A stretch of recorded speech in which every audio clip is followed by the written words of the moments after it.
Assalamualaikum warahmatullahi wabarakatuh. Perkenalkan, nama saya Nadia Firmadani dengan NIM 2901728. Prodi Akuntansi, mata kuliah Akuntansi Keuangan Lanjutan 1, dosen pengampu Syukri Hadi SEMM semester 5. Di sini saya akan membahas tentang laporan keuangan konsolidasi untuk memenuhi UTS mata kuliah Akuntansi Keuangan Lanjutan 1. Saya dari Universitas Pancasakti Bekasi. Pertama, saya akan bahas tentang pengertian laporan keuangan konsolidasi. Secara umum, laporan keuangan konsolidasi adalah laporan yang di dalamnya menyajikan hasil saldo operasi dan juga posisi keuangan perusahaan. Laporan ini diperoleh dari dua atau lebih entitas perusahaan secara terpisah yang menjadi satu secara menyeluruh. Oleh karena itu, laporan keuangan memerlukan jurnal eliminasi konsolidasi demi bisa tercapainya proses konsolidasi. Nah, dengan cara mengeliminasi transaksi di perusahaan induk dan juga perusahaan anak. Nah, si jurnal eliminasinya ini wajib dihapus dan dihilangkan akun timbal balik antara perusahaan pusat atau induk dengan cabang agar bisa dilakukan dengan penggabungan dan juga laporan keuangan. Selanjutnya yaitu syarat untuk menyusun laporan keuangan konsolidasi. Nah, pertama itu perusahaan yang berhak untuk menyusun laporan ini adalah induk perusahaan yang dianggap sebagai penguasa tertinggi dalam suatu perusahaan antara induk dan anak perusahaan. Nah, yang kedua, induk perusahaan juga harus memiliki saham terhadap anak perusahaan kurang lebih sebesar 50%. Nah, yang ketiga, jika ternyata kepemilikan saham pada induk perusahaan kurang dari 50%, maka induk perusahaan tetap berhak untuk menyusun laporan keuangan konsolidasi dengan satu syarat bahwa induk perusahaan tersebut mempunyai kendala penuh terhadap anak perusahaan. Nah, yang terakhir, apabila perusahaan tidak memiliki ketiga syarat di atas, maka lebih baik setiap perusahaan, baik induk maupun anak perusahaan, membuat laporan keuangan mandiri saja. Selanjutnya yaitu fungsi dari dibuatnya laporan keuangan konsolidasi. Pertama itu jadi lebih efisien, karena laporan ini menggabungkan laporan antara perusahaan induk dan anak perusahaan. Nah, bisa dikatakan juga laporan keuangan ini memiliki tingkat efisien yang lebih tinggi dibandingkan laporan keuangan yang mandiri ya. Nah, yang kedua, dapat digunakan untuk membuat keputusan jangka panjang. Sesuai dengan fungsi laporan keuangan secara umum yang menjelaskan bahwa laporan keuangan memiliki fungsi untuk mengevaluasi kinerja dari perusahaan. Laporan keuangan jenis konsolidasi juga memiliki fungsi tersebut. Nah, yang ketiga, memberikan informasi secara total. Dalam laporan keuangan konsolidasi, terdapat gambaran laporan keuangan secara total yang berasal dari gabungan seluruh sumber daya perusahaan di bawah kendali induk perusahaan kepada para kreditor, pemegang saham, serta penyedia dana lainnya. Selanjutnya itu kombinasi bisnis. Nah, di sini ada penggabungan usaha. Nah, entitas tidak pengendali yaitu menurut PSAK 22, nilai wajar selisih dengan imbalan yang diserahkan dilakukan sebagai goodwill. Ditambah kombinasi bisnis entitas pengendali, nilai buku selisih imbalan yang diserahkan dengan buku sebagai tambahan mulai setor dan menjadi konsolidasi muncul dengan kegiatan. Selanjutnya itu entitas bisnis. Nah, contohnya ini ya, gabungan pertama itu ada laporan masing-masing perusahaan ya. Nah, ini laporan keuangan PTA. Kepemilikannya itu PTA itu lebih kurang dari PTC. Nah, laporan keuangan PTB itu kepemilikannya PTB, laporannya itu kurang dari PTC. Nah, digabung tuh laporan keuangan PTA sama B, jadi laporan keuangan PTC. Nah, jadi laporan keuangan PT induk perusahaan.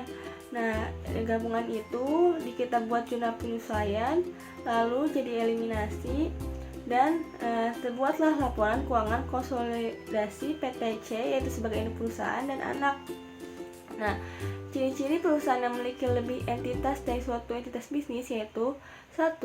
Entitas induk yang memiliki satu atau lebih anak perusahaan, sedangkan entitas anak yang dikendalikan oleh entitas induk. 2. Kelompok usaha merupakan entitas induk dan seluruh entitas anaknya. Terus, kepentingan dan pengendali merupakan ekuitas anak perusahaan yang tidak dapat didistribusikan langsung pada entitas induk. Nah, yang keempat, Pengendalian untuk mengatur kebijakan keuangan dan operasional untuk memperoleh manfaat memiliki secara langsung atau tidak langsung melalui entitas anak lebih dari setengah atau 50% kekuasaan suara suatu entitas, kecuali dapat ditunjukkan secara jelas bahwa kepemilikan tersebut tidak diikuti dengan pengendalian. Selanjutnya yaitu berikut langkah-langkah atau prosedur ya untuk membuat laporan konsolidasi. 1. Pertama, silahkan periksa laporan keuangan entitas induk dan entitas anak secara keseluruhan. Terus lakukan identifikasi apabila ada kesalahan atau kelainan dalam pencatatan. Terus dikoreksi dan penyesuaian. Habis itu laporannya sesuaikan laporan dengan melakukan jurnal eliminasi terhadap laporan laba rugi antara masing-masing perusahaan. Terus lakukan eliminasi penghasilan dan dividen dari anak perusahaan. Terus yang keempat, kembalikan saldo akun investasi di anak perusahaan ke saldo periode. Yang kelima, lakukan penyesuaian untuk membuat catatan dari bagian kepentingan non pengendali atas laba dan dividen anak perusahaan. Yang keenam, eliminasi saldo resiprokal pada laporan entitas anak perusahaan yang awalnya dilaporkan dalam laporan keuangan entitas induk perusahaan. Sebaliknya, eliminasi ekuitas yang tadinya dilaporkan pada keuangan entitas anak perusahaan. Yang ketujuh, wajar sekali jika terjadi selisih nilai. Cukup lakukan alokasi dan amortisasi. Yang ke-8, lakukan eliminasi pada saldo-saldo resiprokal lainnya seperti utang piutang, pendapatan dan beban dan lain-lain. Selanjutnya itu karakteristik ayat jurnal eliminasi konsolidasi. 1. Setiap jurnal yang ada di akuntansi akan memiliki fungsi dan karakteristik masing-masing. Nah, untuk diketahui satu itu yang pertama, umumnya ayat jurnal eliminasi konsolidasi ada di dalam lembar kertas kerja konsolidasi. Terus yang kedua, untuk menyajikan nilai yang muncul dari perusahaan independen, maka dibuat penyesuaian terhadap total saldo akun dari perusahaan independen tersebut yang secara hukum adalah satu perusahaan. Nah, selanjutnya yang ketiga, pembukuan di perusahaan independen tidak dipengaruhi oleh ayat jurnal eliminasi. Nah, yang terakhir, ayat jurnal eliminasi berperan dalam mengurangi maupun menambahkan total saldo gabungan di tiap akun. Jadi, yang disajikan dalam nota gabungan hanya transaksi perusahaan dengan pihak eksternal. Selanjutnya yaitu contoh jurnal eliminasi konsolidasi. PT Insan Raya memiliki anak perusahaan PT Abadi Raya. Semua persediaan barang dagang PT Abadi Raya berasal dari PT Insan Raya. Selama tahun 2020, PT Insan Raya menjual barang dagang ke PT Abadi Raya yang berharga pokok Rp 150 juta dengan harga 170 juta. PT Abadi Raya menjual semua barang dagang tersebut ke pelanggan dengan harga Rp 200 juta sistem persediaan perpetual. Jurnal untuk mencatat transaksi masing-masing buku di masing-masing buku PT Insan Raya dan PT Abadi Raya adalah sebagai berikut. Nah, di buku PT Insan Raya itu persediaan di debit sebesar 140 juta dan utang dagang di kredit sebesar 150 juta. Mencatat jurnal penyesuaiannya itu mencatat pembelian barang dagang secara kredit. Nah, yang itu selanjutnya itu jurnalnya piutang dagang PT Abadi Raya di debit sebanyak 170 juta dan penjualan di kredit sebanyak 170 juta. Keterangannya mencatat penjualan kredit barang dagang pada harga jual. Selanjutnya itu beban pokok penjualan di kredit di debit sebesar 10 juta dan persediaan di kredit sebesar 150 juta. Selanjutnya yaitu mencatat penjualan, keterangannya itu mencatat penjualan pada harga pokoknya. Nah, selanjutnya itu ada di buku PT Abadi Raya, yaitu persediaan di debit sebesar 70 juta dan utang dagang PT Insan Raya di kredit sebesar 170 juta. Keterangannya mencatat pembelian kredit barang dagang. Selanjutnya yaitu piutang dagang Rp 200.000 di debit dan penjualan di kredit 200 juta ya maksudnya. Terus penjualan 200.000 di kredit. Keterangannya itu mencatat penjualan kredit ke pelanggan pada harga jual. Selanjutnya itu beban pokok penjualan Rp Rp 170 juta di debit dan persediaan Rp 170 juta di kredit. Keterangannya mencatat penjualan pada harga pokoknya.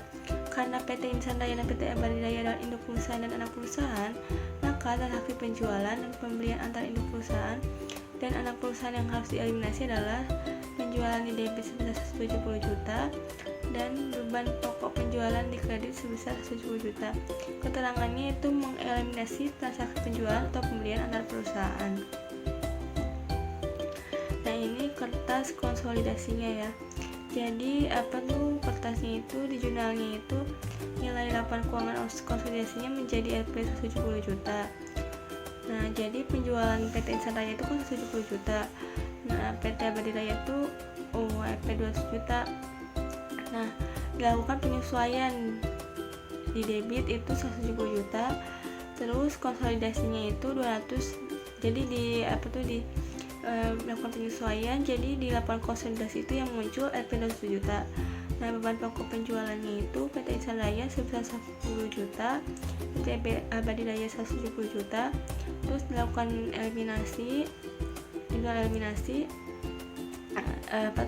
beban pokok penjualan jadi 10 juta dan konsolidasinya itu Rp 110 juta. Nah, untuk laba kotornya itu PT Insan Raya itu Rp 20 juta dan PT Abadi Raya 30 juta dan muncul di laporan konsolidasinya itu Rp 50 juta. Selanjutnya yaitu goodwill. Nah, ini ada laporan tentang keuangan konsolidasi. Nah, laporan konsolidasi kepemilikan kurang dari 100% itu dengan goodwill setelah tanggal akuisisi. Nah, di sini itu ada PT Ekonomi dan anak perusahaan. Ini contoh neracanya dalam ribuan rupiah. Keterangannya yaitu di sini ada laporan pada tanggal 1 Januari 2013 dan 31 Desember 2013. Kas pada PT Ekonomi itu sebesar 10.000, terus PT anak perusahaannya itu 90.000. Piutang dividennya ada. Nah, keterangan ini yaitu PT Ekonomi membeli saham PT Teknik 90% seharga 50 juta pada tanggal 1 Januari 2013. Nah, utang usahanya itu termasuk PT Teknik itu termasuk PT RP 5.000 yang terutang pada PT Ekonomi. Nah, selama tahun 2013 PT Teknik memperoleh laba Rp 20 juta dan menggunakan dividen sebesar 10 juta. Nah, yang keempat itu keterangannya itu tidak ada bukti bahwa aktiva bersih yang dapat diidentifikasi dinilai terlalu rendah.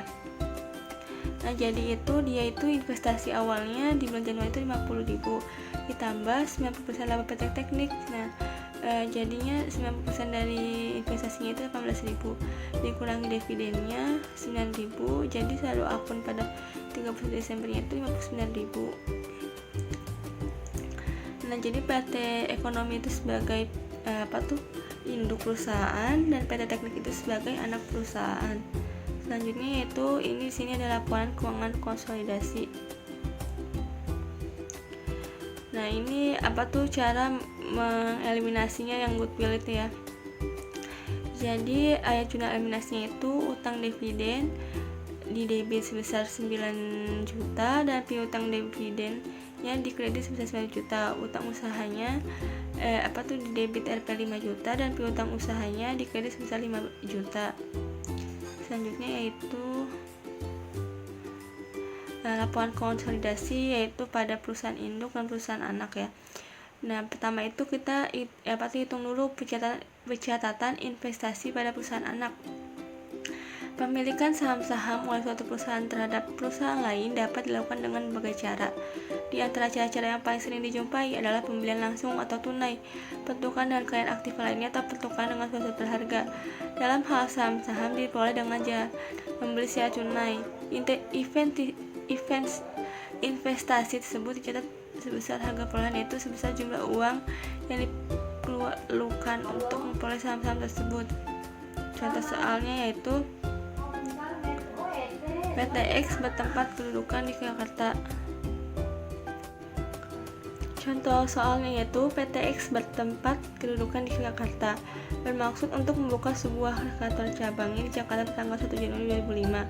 Untuk maksud tersebut, PTX telah mengirim uang tunai dan barang dagangan masing-masing sebesar 100.000 dan 400.000. Berikut ini neraca PTX dan kantor cabang Jakarta sesaat setelah kejadian transaksi tersebut. Ini kasnya aktiva ya. Kas piutang dagang dan persediaan barang dagang itu 200.000, piutang dagangnya 400.000, persediaan barang dagangnya sekitar 500.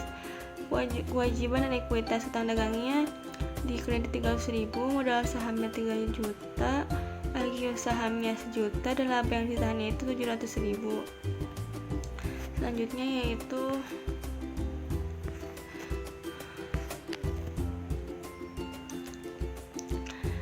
jadi jumlah aktifanya itu 2.400.000 dan jumlah kewajiban ekuitasnya itu 4.700.000. Ini PTX itu kantor cabang Jakarta. Nah, aktifanya itu kasnya itu 100.000, persediaan barang dagangnya 400.000. Nah, di kantor pusat itu 500.000. Jadi jumlah aktifanya 400.000 dan jumlah kewajibannya 500.000. Ini contoh neraca gabungan antara PT perusahaan induk dan anak. Nah, di sini terlampir transaksinya yaitu ada kas, piutang, persediaan barang dagang, kantor cabang, aktiva. Nah, di kantor pusat itu ada jumlahnya itu 5 juta dan di kantor cabang 500.000. Habis ini dieliminasi lalu dibuat neraca gabungan. Nah, ini selanjutnya yaitu ada aktiva lancar. Aktiva lancar itu 5 juta. Nah, kalau ini tuh kayaknya lebih ke awal-awal buat laporan ya. Selanjutnya kita ke contoh soal kedua.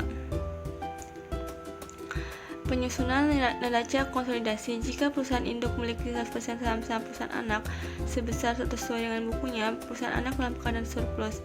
PT Dani membeli 250 lembar saham PT Prambini pada tanggal 1 Januari 2001 di pasar modal dengan harga persis sama dengan di bukunya, yaitu sebesar 140.000 per lembar. Adapun kekayaan bersih PT Prambini pada tanggal tersebut terdiri dari aktiva sebesar 45 juta, terus hutangnya 7.500.000, sedangkan persediaan hak-haknya yaitu modal sahamnya 250 lembar dikasih itu 25 juta, laba ditahannya itu 12.500.000, jadi jumlahnya itu 30.500.000. Nah, dengan terjadinya transaksi tersebut, aktivitas hutang dan hak-hak para pemegang saham PT Dani adalah sebagai berikut. Macam-macam aktiva tidak termasuk investasi. Nah, saham PT Prambini itu RP 50 juta. Nah, macam-macam hutangnya RP 20.500.000. Hak-hak para pemegang saham modal sahamnya itu 5 lembar kali 100.000. RP 50 juta, laba ditahannya itu RP 25 juta. Jadi jumlahnya 75 juta. Jika pertambahan sama menjadi pemegang saham PT Prambini disusun neraca konsolidasi. Ini contoh ini jurnal penyesuaian ya, laporan konsolidasinya. Maaf kalau dokumen ini kurang ini. Jadi di ini PT Dani dan perusahaan anaknya itu PT Prambini. Ini daftar lajur untuk penyusunan neracanya. Jadi di debit itu ada investasi saham PT Prambini sebesar 30.500.000, terus dieliminasi 100% modal sahamnya sebesar 25 juta. Terus eliminasi 100% laba ditahannya 12.500.000. Terus jadi macam-macam aktifanya di PT Dani itu di debit itu 50 juta, PT Prambini itu 45 juta. Nah, jadi di laporan konsolidasinya itu gabungan ya antara PT Dani dan PT Prambini sebesar 95 juta. Nah, untuk transaksinya itu jumlahnya di PT induk itu 87.500.000 dan di PT anaknya itu 45 juta. Nah, ini bawahnya itu transaksi di kredit macam-macam utang. Nah, di PT Dani itu ada 12.500.000, di PT Prambini itu ada 7.500.000. Nah, di laporan konsolidasinya itu gabungan ya antara 12.500.000 ditambah 7.500.000 jadi 20 juta. Nah, modal saham PT Dani itu 50 juta. Nah, tercatat di laporan konsolidasinya itu sebesar 50 juta. Nah, laba ditahan PT Dan itu 25 juta. Nah, tercatat di laporan konsolidasinya itu 25 juta. Nah, modal saham PT Prampini itu 25 juta. Terus dieliminasi 100%. Jadi di jurnal eliminasinya itu tercatat 25 juta. Nah, laba ditahannya itu PT Prampini itu 12.500. Nah, di jurnal eliminasinya itu tercatat 12.500. Jadi transaksinya itu PT Dani itu sebesar 87.500, PT Prampini itu 45 juta. Nah, jurnal eliminasinya itu di debit 30.500, di kredit 30.500. Terus laporan konsolidasinya itu di debit itu 95 juta, di kredit itu 95 juta. Ini hasil akhirnya. Nah, jadi neraca konsolidasi 1 Januari itu aktivanya macam aktiva itu 95 juta.